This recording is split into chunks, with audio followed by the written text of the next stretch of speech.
সাম্প্রতিক বেশ কিছুদিন যাবৎ মাগুরার যে শিশু শিশু আসিয়াকে দর্শন করে হত্যা করা হয়েছে তার বিষয়টা নিয়ে আমিও বেশ কিছু ভিডিও বানিয়েছি বা বিভিন্ন সোশ্যাল মিডিয়াতে বিভিন্ন পত্রপত্রিকা বিভিন্ন জায়গায় আহ, বেশ প্রতিবাদমূলক বা প্রতিবাদ করা হয়েছে। তো ইদানিং একটা জিনিস যেটা চোখে পড়তেছে, নজরে আসতেছে, সেটা হচ্ছে আসিয়ার বোন। আসিয়ার বোন এক এক সময় এক এক রকম বক্তব্য দিচ্ছে। কখনো বলতেছে আর রাত ২টার সময় তার সাথে এই ধরনের ওই যে অমানবিক নির্যাতন করা হয়েছে, কখনো বলতেছে সেহরির পরে, কখনো বলতেছে সে ঘুমিয়েছিল, কখনো বলতেছে সে ওয়াশরুমে গেছে। আসলে সে কি বলতে চাচ্ছে, আমরা আমার আসলে এটা জিনিসটা মোটেও বোধগম্য নয়। সে কি কিছু কি লুকোতে চাচ্ছে? সে কি তার স্বামীকে তার মানে ইয়ে, বিচারের থেকে মুক্তি দিতে চাচ্ছে? এইদিকে আসিয়ার মা বলতেছে ৩ জন ব্যক্তি তার ওই যে আসিয়ার সাথে এই অমানবিক নির্যাতন চালিয়েছে।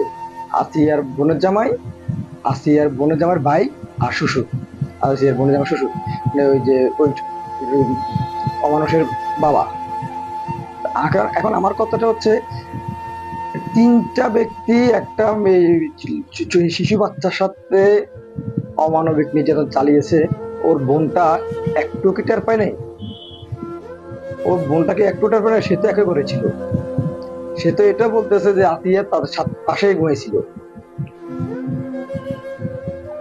এখানে আসলে কিছু কিছু কি গোপন করা হচ্ছে? কিছু কি গোপন করার চেষ্টা হচ্ছে?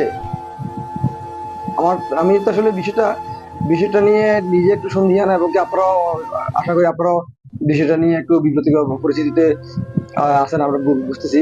কেননা বোনের স্টেটমেন্ট একরকম, আসিয়ার স্টেটমেন্ট একরকম, আসিয়ার মা একরকম বলছে। এদিকে আসিয়ার বোন যে এই যে বোনের নাকি এই যে এখানে বিয়েটা ওরকে পরিবার জোর করিয়ে দিছে। ওদের অভাবের সংসার।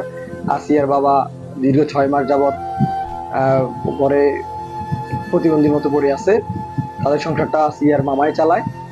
তো সবকিছু মিলে এই যে ওই অমানবিক নির্যাতনটা আসিয়ার উপরে গেল। এখানে আমি শুধু এতটুকুই বলবো, এতটুকুই অনুরোধ থাকবে আমাদের সবার পক্ষ থেকে, ন্যায় বিচারটা যেন হয়। অপরাধী যে হোক তার সাজা হইতে হবে। অপরাধের দর্শনকারী, তার কোনো পরিচয় নেই।